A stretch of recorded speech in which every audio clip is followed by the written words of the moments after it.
Praise the Lord. எனக்கு அன்பான கர்த்தருடைய ஜனமே, கர்த்தருடைய பிள்ளைகளே, ஆண்டவராகிய இயேசுவின் நாமத்தினாலே உங்களுடைய குடும்பங்களையும் வாழ்த்துகிறேன். கர்த்தர் உங்களை ஆசீர்வதிப்பாராக. இந்த நாளிலும் கர்த்தர் உங்களோடு கூட பேசுகிற அவருடைய வல்லமையுள்ள வார்த்தைகளாவது, ஓசியாவின் தீர்க்க தரிசனத்தின் புத்தகத்தில் 2ஆம் அதிகாரம் 22வது வசனத்திலே வாசிக்கிறோம். பூமி தானியத்துக்கும் திராட்சரசத்துக்கும் எண்ணெய்க்கும் மறுமொழி கொடுக்கும் என்பதே.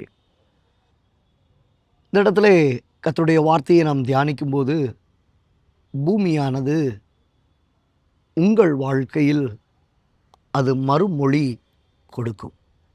தேவஜனமே, இவ்வளவு காலமும் உங்கள் வாழ்க்கையில் பூமி தன் பலனை கொடுக்காமல் இருந்தது. மலட்டு தன்மையாய் நீங்கள் இருந்தீர்கள், மலடாய் நீங்கள் இருக்கிறீர்கள். என் வாழ்க்கையில் நான் கையிடுகிறதான தொழிலில் ஒரு ஆசீர்வாதம் இல்லை, மலட்டுத்தன்மை. என்னுடைய வாழ்க்கையில் ஆசீர்வாதம் இல்லை, மலட்டுத்தன்மை. காரணம் என்ன? விதை உண்டாகிறது, தானியங்கள் உண்டாகிறது, திராட்சரசங்கள் உண்டாகிறது. ஆனால் அதனிடத்திலிருந்து பலன் இல்லாதபடிக்கு என் வாழ்க்கை இருக்கிறதே, என் ஆசீர்வாதங்கள் இருக்கிறதே, எனக்கு என்னிடத்தில் இருக்கிறதான பிஸ்னஸோ, என்னிடத்தில் இருக்கிற வேலையோ, நான் செய்கிற காரியங்களோ அப்படி இருக்கிறதே என்று சொல்லி உங்கள் மலட்டு தன்மைகளை குறித்து அல்லது பலன் கொடாதிருக்கிறதான அந்த தன்மைகளை குறித்து உங்களுக்குள்ளே வேதனையோடு கூட இருக்கிறீர்கள். இன்று இந்த காலை நேரத்தில் இந்த வார்த்தைகளை நீங்கள் கேட்டுக்கொண்டிருக்கிற எந்த சமயத்தில் இருந்தாலும் சரி, கர்த்தர் உங்களோடு கூட பேசுகிறார். பூமி தன் பலனை கொடுக்கும். தேவ பிள்ளையே, பூமி தன் பலனை கொடுக்கும். அது எப்படி தன் பலனை கொடுக்கிறதா வேதம் சொல்லுகிறது. அதற்கு மேல் இருக்கிற வார்த்தையை நீங்கள் வாசிப்பீர்களானால் தெரியும். ஆண்டவர் வானத்திற்கு மறுமொழி கொடுப்பார், வானம் பூமிக்கு மறுமொழி கொடுக்கும், பூமி உங்களுக்கு மறுமொழி கொடுக்கும். ஆமேன், ஆமேன். எவ்வளவு அருமையான தீர்க்கமான வார்த்தைகள்.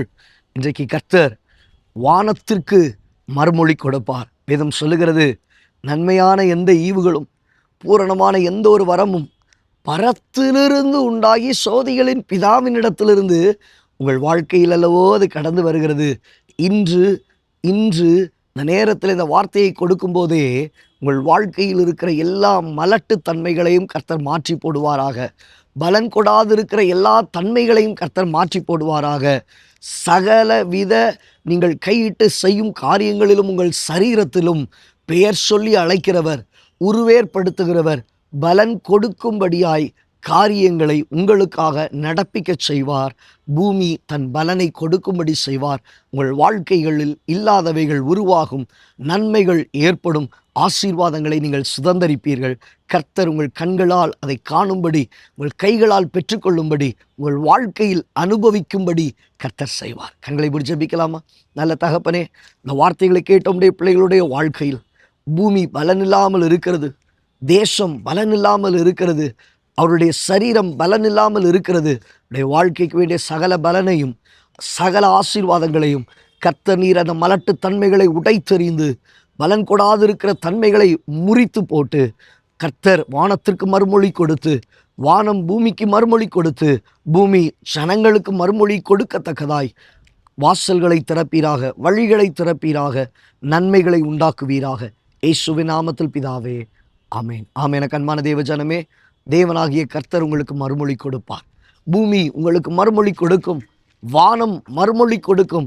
சகல நன்மைகளையும் ஆசீர்வாதத்தையும் நீங்கள் சுதந்தரிப்பீர்கள். இல்லாதவைகள் உருவாகும். பேர் சொல்லி அழைக்கிற கர்த்தர் உருவேற்படுத்துவார். God bless you. God bless you.